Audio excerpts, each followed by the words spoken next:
We're gonna completely change topics here. This one, I don't know, Abigail, if you remember this one, but we're No, gonna I talk about don't. this. You can see this is the evolution meter. And I put God, the creator of everything, on the right side and evolution on the left. I won't change my mind because I don't have to, because I'm an American. I'm dug in and I'll never change. Beck, look, you're wasting our time. You're not going to get us to not believe in evolution. And why is that? Because the smartest scientists in the entire world all agree that it's real. I'm glad you brought that up. Mr. Reynolds, these were all the smartest scientists. Only problem is they kept being wrong. This is insane, you fool. I'm a fool because I have more faith in the saints that wrote the Bible? Yeah, because you just read the words of a bunch of guys that you never met, and you just take it on faith that everything they wrote was true. And what makes you think what your scientists are writing is any more truer than my saints? Because there are volumes of proven data, numbers, figures. Have you poured through the data yourself? The numbers, the figures? Well, no, no. Oh, interesting. So let me get this straight, Mr. Reynolds. You get your information from a book written by men you've never met, and you take their words as truth based on a willingness to believe, a desire to accept, a leap of, dare I say it, faith? That one got me. It was just so hilarious because I think you can apply that to so many aspects of, science, medicine, religion, spirituality. It's like so many people are just wanting, just tell me the answer and I'll do it and I'll believe that story, right? I was with a client yesterday and we got down to this root cause of like the doctors told her one thing and she just believed it. They had their science, their proof to, back them up. And then it was this story that she created in her head. Doesn't matter if it's true or false. For her. For Right. her, right? Yeah. This is the thing that like drives me absolutely freaking nuts with science and like how people like I love that because as a scientist, as somebody who is like trained in science, in addition to like my lifelong of being like in the woo and like seeing spirit and like my dead grandmother appearing to me and like like saving my life and like all of these things, like I like it was very like I went into science because I was having those things happen to me. Like you can't like see your dead grandmother and like have her like save your life from like literally a near-death experience and like not go in and into this space where you're like, did that really just happen to me? Like what the hell? So I threw myself into science in an effort to understand what the hell was happening to me. And was I just crazy? Was I like bipolar? Was I schizophrenic? All these things, right? And I chose to study neuroscience first and then went and like furthered my medical education. Now, the thing that everybody, almost everybody, including some scientists, and this is the like fucked up part, like some scientists have drunk their own fucking Kool-Aid. It's so dumb. But what most people do not understand is that science is not meant to show you what is real, what is true. It is meant to ask questions that they then create experiments around to see whether or not they can prove themselves wrong. Let me say that again. It's not to show you what's true. It's to see what's not true. That is what science is about. You create a hypothesis and you then test that hypothesis to see if it's wrong. And that's how you get closer and closer to the truth. Right. By finding from a certain perspective. Yes, that's such like that's a spiritual concept in and of itself. Like the spiritual concept is sometimes you have to find out what isn't to understand what is. I mean, for just like think about your own personal development journeys. How many times did you have to like try on different parts of things to see if that was you or if that was what you wanted to scoop up in your identity? And then you're literally like, nah, fuck this. This ain't me. This doesn't feel right. Right? Like science is no different to me. And I think like the beauty behind science and why I do love science is that most of science is malleable because the truth is we don't know what we don't know. And so when new evidence comes in, science does shift. The results do shift, except for certain things that are fact. Do you know what I mean? Like there are certain components that are fact. We can all agree we live in a world that has gravity. We can all agree on that. That's a motherfucking fact. You know what I mean? And so like I think like that's the standpoint for me. Flat earthers, I can't. I'm going to be honest. I can't. I can't. I just don't get it. Like I know enough people who are pilots. I know enough people who like are in the know, who have seen it, who have seen like the earth and the curvature of it. Like, I mean, I'm gonna say I've never tried to figure out if the earth was flat or not. And so like I don't think I get a say in this argument. You know what I'm saying? Well, I also just think too that like flat earthers are an interesting breed because they do the science. Like I watched a whole documentary on flat earthers, and like they spent most of the documentary doing the science, to show that there is a curvature to the world. And every single time that they got an answer that did not go with their hypothesis being that the world is flat, when every time they had information that proved them wrong, they didn't stop to change their thing. They were just like, no, the experiment must be wrong. No, the experiment's not wrong. Your thought process is wrong. That's what's wrong. But this is a danger. This inability to understand this about science and about faith, right, is why it was so dangerous during the pandemic for people who didn't understand science, didn't understand how it worked, to be telling people who also didn't understand science and also didn't understand how it worked to go and do their own fucking research. I'm sitting here going, you guys don't even understand what is happening. You don't even understand the word pandemic to even start like trying to make judgments or opinions or statements or whatever you want to call it around what is happening, much less going and trying to read a 10-page research article on the science behind vaccine making. Now, don't get me wrong, and I've said it on this podcast plenty, I don't agree with the science that happened during COVID at all in relation to COVID. I think it was jacked, and that's where I say, like, some scientists have gone and fallen into their own Kool-Aid of like, no, I am superior, I am God. And therefore, like, it's confirmation bias, which is dangerous, guys. If you don't know what that is, Yeah. go look it up. Confirmation bias is dangerous. Don't fucking do it. You know, it's just, it's dumb. It's dumb. And this is how you get in these weird predicaments. Yeah. And don't you think it comes back to, doing the work so you're able to follow your intuition and use your discernment, no matter who is speaking to you, that when you are listening to that and you are like, that doesn't make sense, right? I don't care if you are an expert in that field, that doesn't feel right to me. And that doesn't mean that the expert is wrong. It just means that it's not right for you. Right.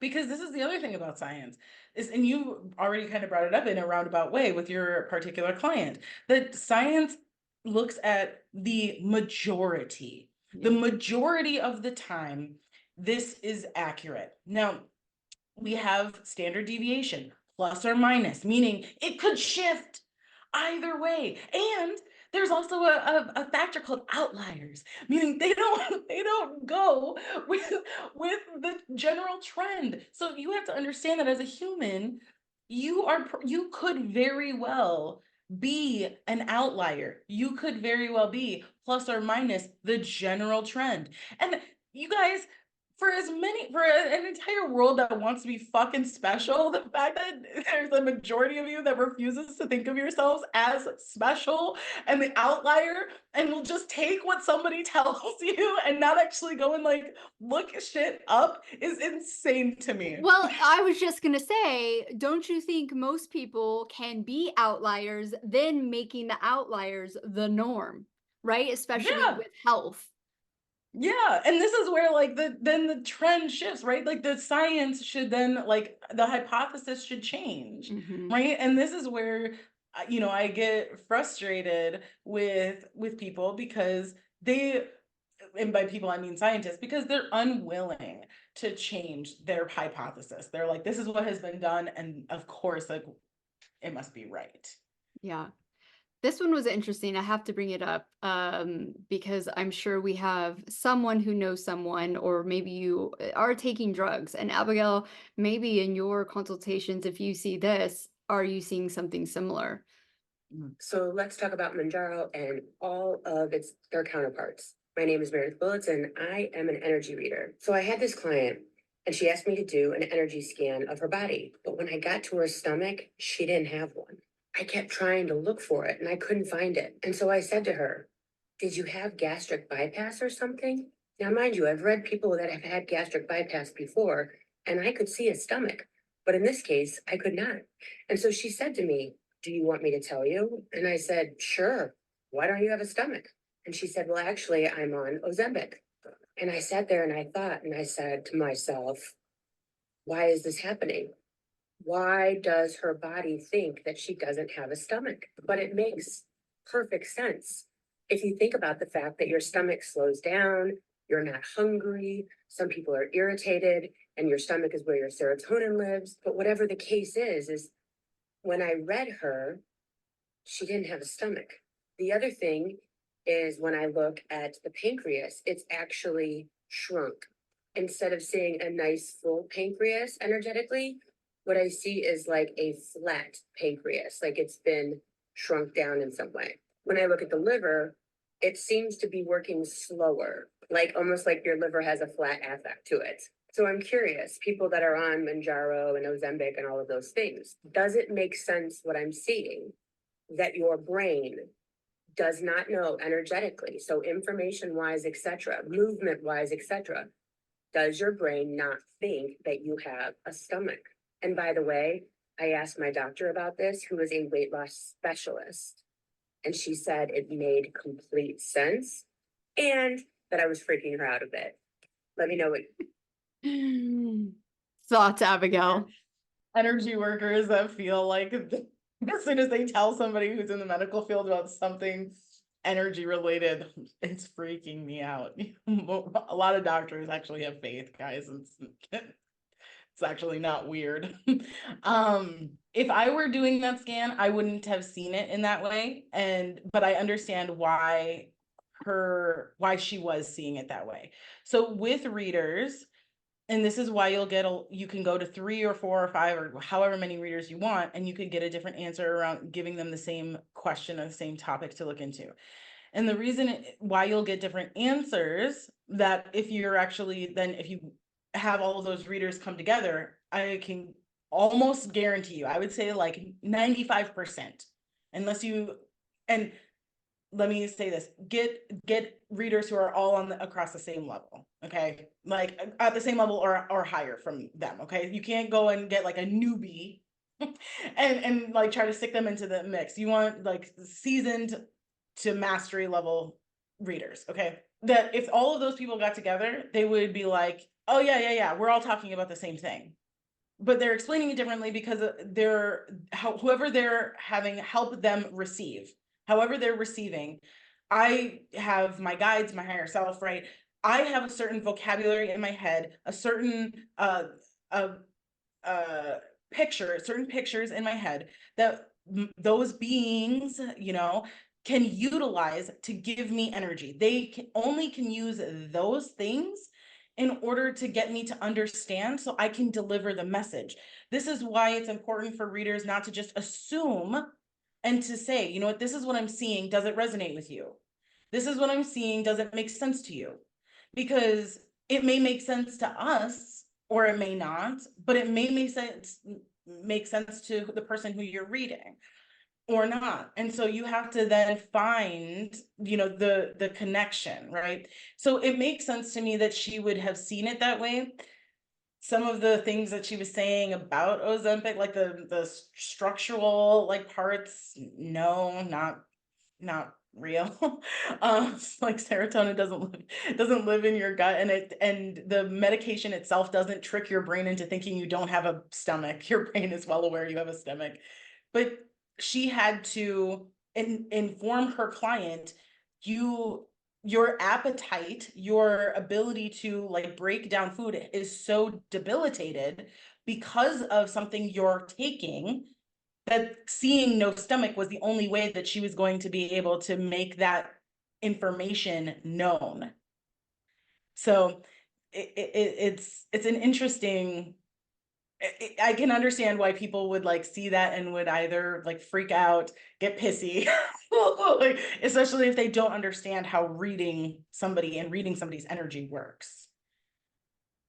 I mean, with the serotonin in the gut, though, isn't you do make happy juice in your gut, right? With the gut brain In your gut, axis but understand that gut means your intestines, in your intestines. not your stomach. Do you Like think this she is, was like, maybe do you think that she was like just referring to all of it? I think that she doesn't understand anatomy more More. than just the names of the organs. And therefore, she just used a term that people, that like everybody else knows, because she knows she's like speaking to the same level of people. But like, I listen to her and I'm like, serotonin is made in multiple places in the body, primarily in the small intestine, Mhm. through the absorption of nutrients, where we can then build amino acids and neurochemicals and all these other things, right? Education, look at the wonders it can do. Where you can actually then explain something and still have it make sense to a doctorate level and somebody who like never went to college, right? But yeah, I think that for her, it's the language that she has to use because that's literally all she has. Yeah. And this is why I tell people, if you are interested in anything, in any sort of area of energy or spirituality or whatever, go read shit you would never read ever in your life.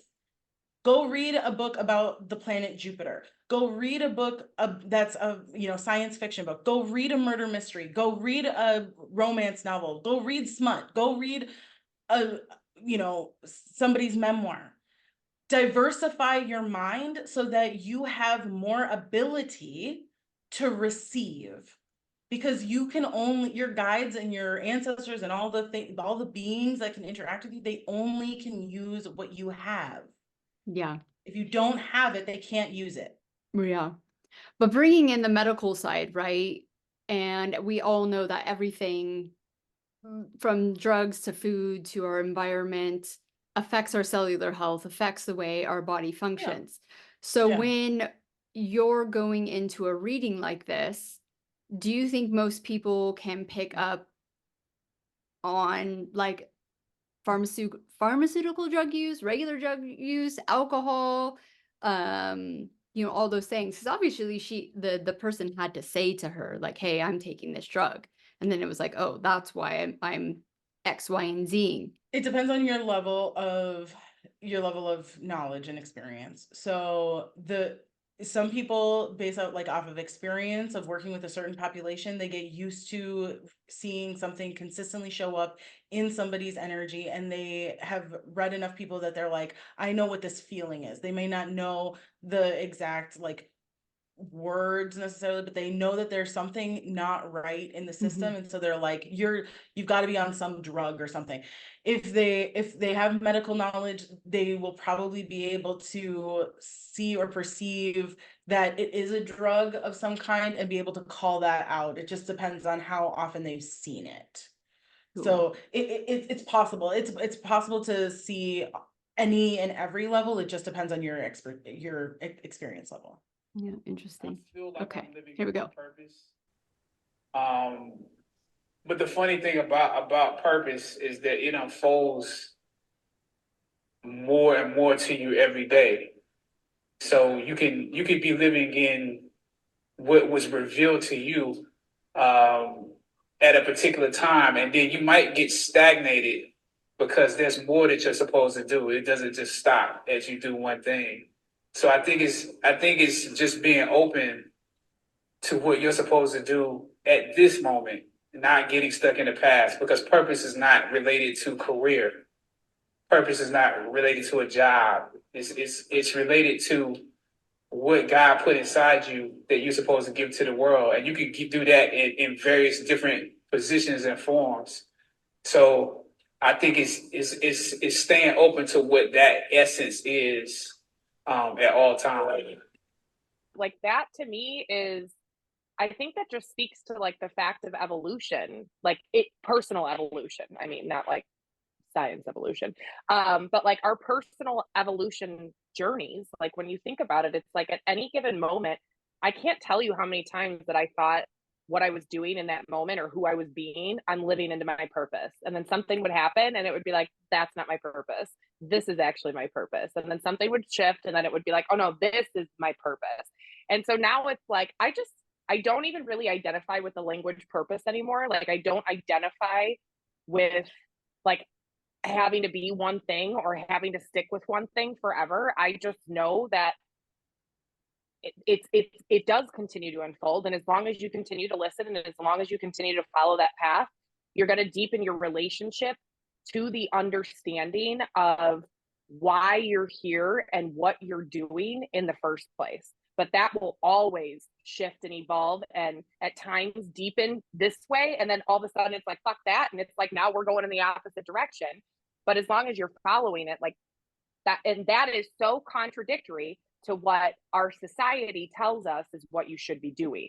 So anybody that follows that path, which to me, truth be told, is every single entrepreneur I've ever met. If you are an entrepreneur in any way, shape, or form, you have chosen a path that most would never go down. Most are not brave enough to follow. Most are not courageous enough. Most people aren't listening close enough to go that route in the first place.